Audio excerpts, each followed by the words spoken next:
What is matchmaking? I always thought it was the ability to make a match. But if you can't match the make, then you know the make was trash. Now take a look at this card and you'll know that this make was ass. Now I know it's Ramadan for my Muslims, but the way I'ma chew up this card, you're gonna think I break the fast. Yeah. Brother, I'm not Muslim anyways. I just had to say this rap because, I'm going to chew this card up because I'm going to break the fast. It's different.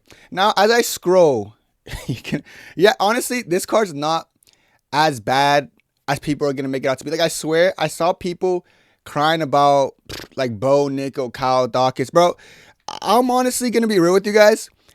I was losing sleep, like, battling with myself, like, please put Kyle Daukaus on the card. I didn't want anyone other than Kyle. Like, I don't know if I was the only one. I was like, dude, fuck. I really hope they follow my wishes and put Kyle Daukaus on the card. So, like, I see people like, dude, I couldn't wait. Like, who wouldn't be thinking of Kyle Daukaus on the White House card, And of course you have Ariel Helwani, making an appearance. Yep, dude. Ariel Helwani, Kyle Daukaus, like, this is the card we want. Like, we don't want nothing more than this. I'm gonna go through my opinions. I'm gonna have my little rants in this video. Okay, I will have my rants. I'm gonna try to keep it lighthearted and playful. But some of these matchups, I legitimately, like, I was like, what's going on? Like, I literally pinched myself a little bit. Like, what's going on now? This, honestly, I see comments like, this is not even a bad card. It's only because it's the White House card that people are saying it's kind of shitty. Well, this is just a very basic pay-per-view. Last night's pay-per-view was arguably on paper better. Like, RoboCop and Pereira is probably more entertaining than half these fights. Let's be real. Like, name value-wise as well, I could argue that the last pay-per-view we had was just better. Like, and people can't call me crazy. Like, the Ryder and Kyle Berhalo, I know that fight was a little bit but, like, before that name value is better, more important than fucking Bo, Nickal, Kyle, Man, let's just stop. Let's just get into it. Let's start off with the first fight of the night. Diego Lopes versus Steve Garcia. Now, there is a fight that fell apart. I'm going to tell you guys my opinion on that. I think it was Kayla Harrison versus Amanda Nunes. And I think Diego Lopes, Steve Garcia was very last second, hence the placement on the card. And honestly, the whole Kayla Harrison situation, I know she had surgery. I don't know what happened. It must be something else. But I know people are reading lips. I know people do. I read lips. It was Jones. Dana White literally came out and said it wasn't Jones. Like, he was never in the conversations. And John Jones was saying Dana was lying. And John Jones has went on his a little emotional roller coaster spiel on his Twitter, kind of freaking out. Like, how dare you lie that we weren't in the negotiations? I actually do believe that Jones was negotiating. Maybe we're not with Dana, but with maybe Hunter. But, like, it just never really got to Dana. Dana just be doing his own shit. Like, I'm telling you guys, Dana does not care about this company. Like, the way he was answering questions yesterday about Armin and stuff, you could tell he just doesn't care about, like, fighters that he just doesn't care for. Like, I think he's over the John Jones era. He's definitely over people like Armin. Dana, when he doesn't care about someone, he literally just excludes them from his mind. Neither here or there. I do think Diego Lopes, Steve Garcia was a last-second fight.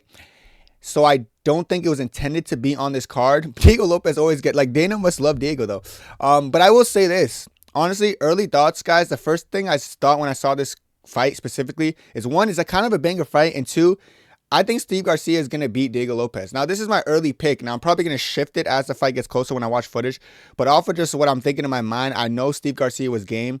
I remember I was like one of the few people who said he was going to literally beat David Onyama without breaking a sweat, and that's what he did.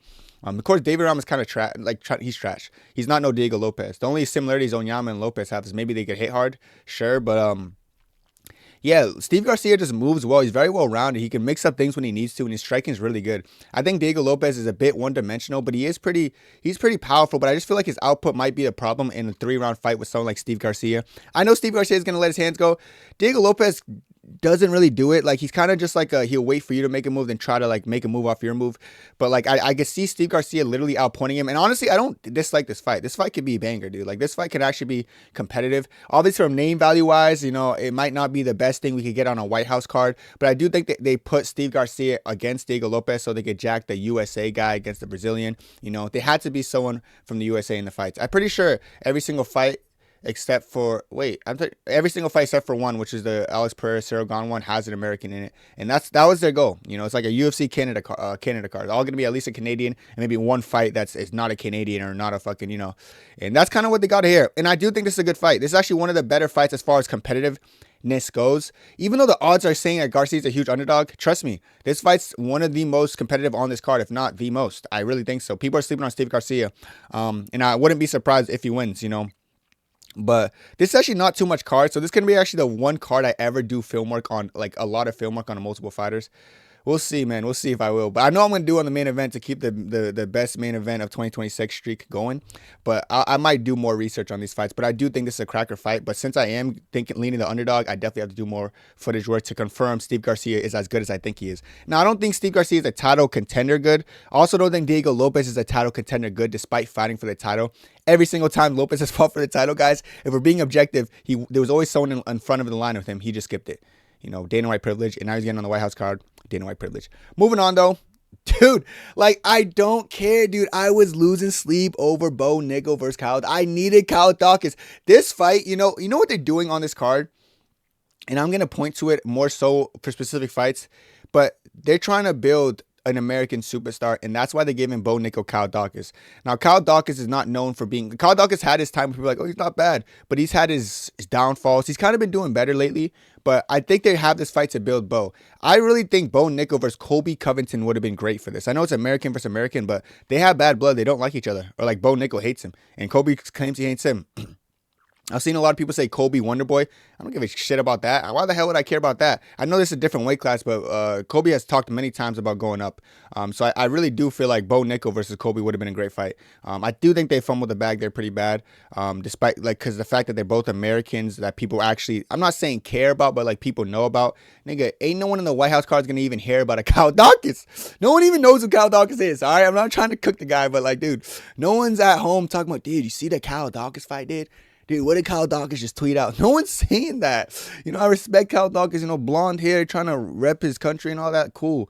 But, like, Colby would have been just so much more enticing. I wonder if Colby, like, just didn't want to fight on that. Like, I'm pretty sure Colby kept actively ducking Bo Nickal, and Bo Nickal was, like, begging for the fight with Colby, or just begging to wrestle. He was begging Colby for anything, but Colby just kept trying to just give him the cold shoulder. I think Colby just knew he would probably lose to Bo Nickal, so he probably didn't want that. So they ended up settling for like a Kyle Daukaus, but this is just a fight to build up an American superstar. It's like one of their intents behind some of these matchmakings. I'm gonna say it right now: the random matchmaking situations in this card, outside of the last second Diego Lopes, Steve Garcia ones, if you guys see a random matchmaking, just know 9 times out of 10 it's to benefit the American and make an American look like they're the next big thing. And that's what I feel like they're trying to do with Bo Nickal, giving him someone like Kyle Daukaus is not known for being overbearingly great, but someone that Bo Nickal can maybe make a highlight out of, you know. And I do think Bo Nickal has a slight advantage here, but I don't think it's that significant, honestly. It could be a little bit closer than people think. But I would lean Bo Nickal early just because, like, that, like, I don't know. Like, I don't even know why I'm leaning him. Like, yeah, I guess he's gotten more comfortable in his striking. In his last fight, he let his hands go. I feel like he learned from the RDR loss a bit. You know, losing an RDR is starting to age bad, though. She bad, but... yeah, I think it's just a thing to exercise Bo Nickal's ability to be a superstar. Maybe he's going to be a superstar. I just doubt it, but let's hope he does something cool in the White House. You know, I don't know. Like, he might just stink it up with Kyle Daukaus. I really don't know how this fight's going to go, but I just know that it's being made to boost up Bo Nickal. All right, next up, I'm not going to lie, this one's really good. Ruffy versus Michael Chandler is like it's not really good as far as competitive goes, but it's really enticing as far as like, dude, I care. Like, these are fighters I would care to watch. Like, I care to look at Ruffy highlight reel knockout Michael Chandler. I know Michael Chandler is going to come out here, yeah, we're going to fight for America and all that in the press conference, and he's going to come out there and just swing for about 67 seconds. And after like a little over a minute, when he gasses himself out, he's just going to be a sit and duck, and then fucking Ruffy's going to just be putting it on him. Ruffy looked really good his last fight. I feel like he picked the shots well. His shot selection got better. His endurance looked like it got better. You know, the BSD fight, he disappointed me there, but I really feel like even now he beat BSD. You know, I think his takedown defense has improved.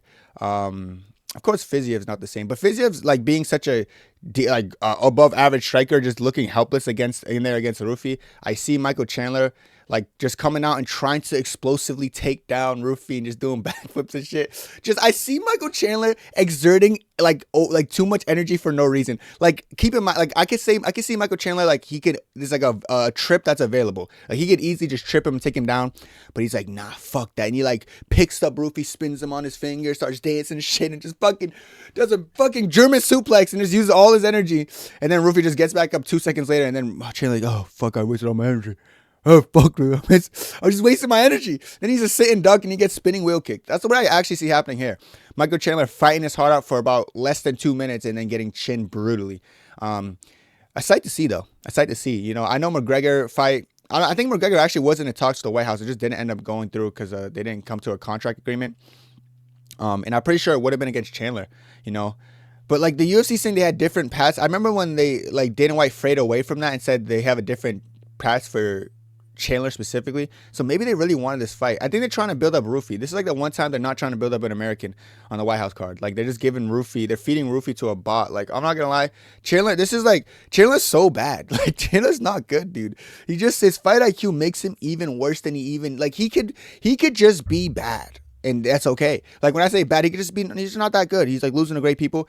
But like, even though he's losing to good people, he's so bad. Like the way he's losing is just his fight IQ being below the below average. Like his fight IQ is just horrible to the point I question everything he does, and I actually question his training regimen.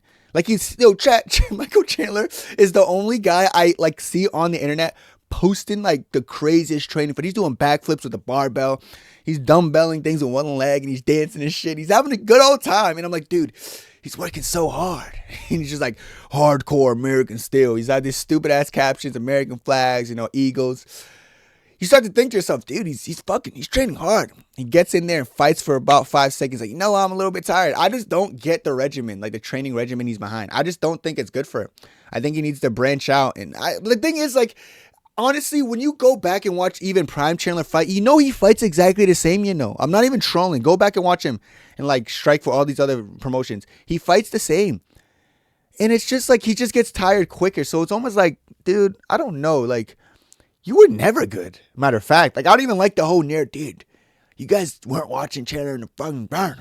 Like, you're talking to someone like they're maybe in their 40s. They're claiming they're like an MMA connoisseur. Hey, Nate, you weren't watching Michael Chandler back in the round. He was fucking darn Eddie Alvarez. Shut up. Dude, shut the hell up. Because I go back and I watch those fights. I'm like, dude, he just still fights so recklessly. And like, he had more power and just more explosivity. He's still explosive, just not as explosive. He's still powerful, just not as powerful. He's so ugly, just not as ugly. Like he's slowly like deteriorating in his attributes. And I just feel like he has no chance against Ruffy. I think Ruffy just does whatever he wants with him. And I think he might have a good 30-second control time where he's just doing the most in the grappling, controlling him, and it goes to shit. That's actually how I see the fight going, and I'm leaving it at that. I do think it's one of the most enticing fights name value wise on this card, believe it or not. No, whatever you like Chandler or not, he's kind of a draw. Like, he's one of those draws that you're like, yeah, let's fuck. Like, you're like, yeah, fuck, let's throw Chandler on the card. Like, yeah, fuck it, put Chandler on the card. Like, no one's ever going to say, nah, we don't want Chandler on the card. Especially like a card like this, bro, I give it to him. All he does is say America and fucking Trump. And then, like, that's his whole personality. So, give him this fight. At least he's not overly bearingly cringed with it. So, it is what it is. Give him the shot. Let him get knocked out by Ruffy. And Cowabunga, dude. We could rock on. Speaking of Cowabunga, dude, Ariel Helwani's Suga Sean O'Malley. Now, when I said some of these random matchups, like the random matchups are used for nothing more to build up certain American fighters. Do you tell me right now, and don't get me mad when I ask you this question. Dude, hold on. Do not even question me, because it's going to get me mad if I see some comments like, dude, I don't know, Kenny. This matchup makes sense for me. Fuck, dude. I don't know, Kenny. I think the Zahabi versus O'Malley. Dude, this one is literally, this makes no sense. Now, this is a Canadian, keep in mind. They could have done an American versus American. But Kenny, they would never do an American versus American on this card, bro. They would never do American versus American. But what about Daukaus? Yeah, but like, they can't make any excuse. So it can't be like, oh, going to be American versus American. Sean O'Malley and Corey Sandhagen was right there. Stylistically, a competitive fight. I think Corey win. I ain't gonna lie. But stylistically, a competitive fight. Something fans would actually want to see. Who has more popularity, Zahabi or Corey Sandhagen? I'll let you answer that yourself. Which does more for Suga if he wins, O'Malley or Corey Sandhagen? I'll let you answer that yourself. You know, who has a mutual loss against Merab Dvalishvili in the same year? O'Malley and Corey Sandhagen. That fight was almost like in their face, but they were like, we can't risk Sean losing. Now, I always see when Sean is, Corey Sandhagen's mentioned in Suga Sean's presence, he always like, yeah, honestly, I don't really, listen, I don't want to fight that guy. You know, he's like, I don't want to fight that guy. You know, like, whatever the UFC does, though, I don't care, but I really don't want to fight him personally.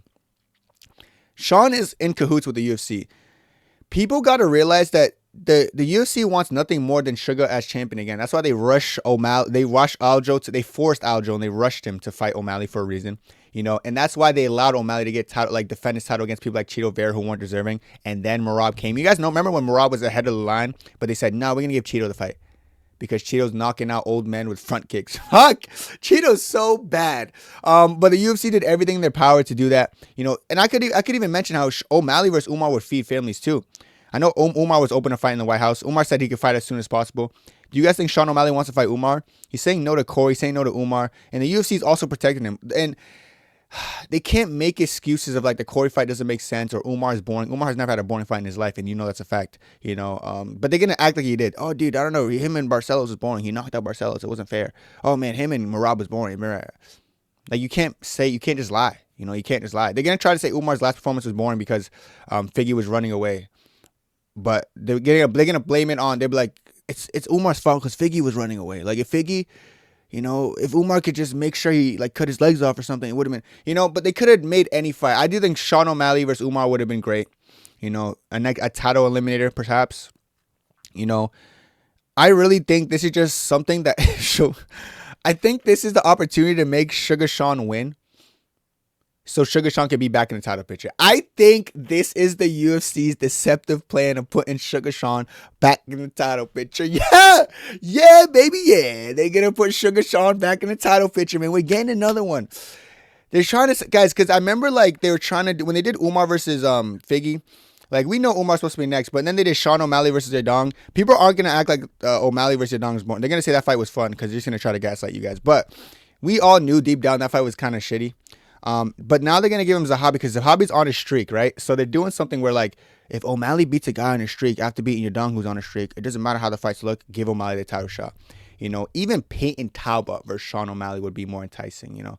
But I do understand what they're trying to do. I do understand they're trying to put O'Malley back in the title picture. I understand these things. So when you understand things like this, chat, it makes you like less like whatever. Like that's why a random matchup like this is gonna happen. There's no bad like Sean O'Malley. Corey been making memes about Suga for how long? How much months now? There's bad blood there. They don't like each other. You know, Umar has called for Suga's name how much times? Zahabi has not even. Zahabi's just there, looking ugly as shit. Look like Ariel Hawani's doppelganger. Yeah, I'll fight anyone. I'm Canadian. Fuck out of here, dude. Like I don't mind Zahabi, dude. But like, come on, man. Like giving Suga Sean Zahabi because shits and gigs. Bye. It's just a time. It's an opportunity to build up Suga. I think Suga's gonna win. He's gonna win pretty. He's gonna make Zahabi look like a dweeb. So shout out Suga Sean. Congrats for the win. All right. Co-main event. This is something that's very enticing to me and very interesting to me. Now, if you guys remember, like the ones who watch me every day, you guys know at the start of the year, I posted a video saying champs by the end of 2026. Now, for the heavyweight champ, I put Alex Pereira.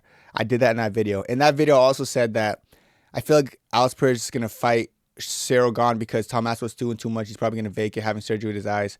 I called that in January. The fact that this fight is going to happen in the summer now is making me think like, dude, did I just mistake Kenny that? You know? And in that video, I was saying that I think he could beat Cyril Gane. Now that the fight's in front of me, I'm like, shit. Was I biting off more than I can chew? And did I already dig myself in a hole? Because like now I can't go back on my word because I already picked him. But the thing about this, these are two high-level kickboxers, you know? You know, both undefeated. No, Cyril Gane's undefeated in his kickboxing and Muay Thai background, I believe. And Alex Pereira, we all know he's very decorated. Not undefeated, but very decorated. Way more decorated than Cyril Gane. I believe Cyril Gane was like 13-0. I could be wrong. And then Alex Pereira, we know how he was. I don't know how their styles would clash. I'm gonna have to watch footage before I come with their. I think early picks though, like, dude, I think Gane just looks bigger, dude. And I know even Alex Pereira outside of camp. I seen him outside of camp when he's sparring like Robelis to Spain, some of these other guys. It's not like he's not big. He's big, but like Gane's like big. Like you know what I mean? Like Gane's ripped, and like Gane is. I've seen Gane like put people again in the clinch and like kind of muscle them there. You know, I've seen Gane like do stupid shit with his BJJ and like it's low-key sneaky decent, you know? So there's other things outside of striking. I think straight striking for striking though, I think I favor Alex Pereira. I think I favor Alex Pereira. I do. And I think he might have the Ladderman speed, you know, which is scary for a big guy like Cyril Gane. You know, sometimes I see Cyril Gane and Imava spar. They're both getting their licks in. It's not like Gane's unhittable, you know. He was able to get caught by like someone like Tuivasa. I know people can always bring up that fight because they always when I was saying Cyril Gane could beat Tom Aspinall, they kept saying, "Oh, Tuivasa dropped him." So I know I'm kind of sound like a hypocrite going back on that, but yeah, like I do think Pereira can catch him. It's not like Pereira can't catch him and hurt him. I do think Pereira has power that translates into 3 different weight classes. You know, him at middleweight, him at 205, and him at heavyweight. But Pereira just doesn't have one punch power, but he has power to hurt somebody. You know, I've always said that, and I still stand by that. It's gonna come down to who's just the better striker. And I really do feel as if the better striker is Alex Pereira objectively. But that doesn't mean it's going to be an easy ask. Because I said, like, I do think Cyril Gane's going to mix in some things. I do think Cyril Gane is going to make it pretty difficult for Alex Pereira, not just let him strike the whole time. But even then, even though I do favor Alex striking a tad bit more, I do think Cyril Gane striking is really good too. Cyril Gane's really good at fighting at his rhythm and making other people fight at his rhythm. You know, and Alex Pereira's all right at that too. I've seen Alex Pereira get outskilled in the kickboxing though against Izzy in the first fight. Even though he got the knockout, Izzy kind of just outpointed him until like the very end, where he was like bigger than Izzy because he was like 220 that night and shit. But I don't know, man. It's a tough one. It's a tough ask. It's a tough ask for early picks. I'm just gonna stick with what I said at the start of the year. I'm gonna say I think Pereira could beat Gane. That could change. It probably is subject to change. I'll say that much. But as for a fight and how I feel about it, cool fight, great fight. I like it. You know, maybe Jones would have been better. I think Jones would have been better for like a superstar point of view and for like both guys. I think Pereira could have even beat Jones at this point of his career. He also could lose to Jones. It could go either way. But Cyril Gane's interesting. I think stylistically it should be more intriguing. But we could actually get a very boring not low output, but we get a very boring point fight style fight. You know, don't be surprised if that happens. If it's like a little bit lackluster and just like a kickboxing match, you know, it could see that. And last but not least, we got the heavyweight, or not the heavyweight, the main event fight. Because these guys are definitely not heavyweights. Ilia Topuria and Justin Gaethje. I kind of expected this. I kind of saw it coming. I wonder why they have Georgia next to Ilia's name. He kind of be Jack in Spain more. But yeah, this one is just like we know what's gonna happen. I guess like when you know the result of some fights, it doesn't like make you wicked excited for it. Like I am like happy it's happening. Sure, unify the belts. You know, Armin would have been better and all that stuff. There's more competitive fights, but like sure, let's let Justin Gaethje get brutally, nearly knocked out to his demise, and I don't want to say death, but this guy's gonna get his fucking. This is beats on him, Dr. Dre type of beat. Like I actually feel bad for the guy. Yeah, the footage won't be up for more than 24 hours. I just don't think it's gonna be one of those fights that they actively like post a highlight knockout, or they're gonna get lawyers knocking at their doors like take this shit down. You know, some kids could access YouTube and witness this in 4K. I just don't see this, man. This is definitely a delete the footage fight. I think Ilia Topuria nearly kills him if he tries to hurt him. I think Ilia should go a little bit easy, make the fight like a little bit entertaining. You know, maybe I think Ilia should pause, jab a little bit, elongate the fight, because no matter what happens, like Ilia's gonna knock him out. I think it's a certainty that this fight ends in a knockout. I do think Justin Gaethje is smarter than Charles, so he lasts longer. I don't think he's gonna run at him. I think he's gonna like circle, like you know how Justin Gaethje kind of fought Khabib, circling and running and throwing low kicks and running and running. He would do that with Ilia as well, and Ilia will tank a couple low kicks and then maybe get him in the second and third. But I do think it's an easy win for Ilia. Shouldn't have to break a sweat. Overall, rate this card out of 10. Like, I don't know, bro. Why you asking me those questions? Like, I don't want to do that. It's not like, okay, maybe for just a straight up pay-per-view, if it wasn't an important card and I saw this main card, I'd say a solid 8. You know, for a White House card, I'll say it's 4.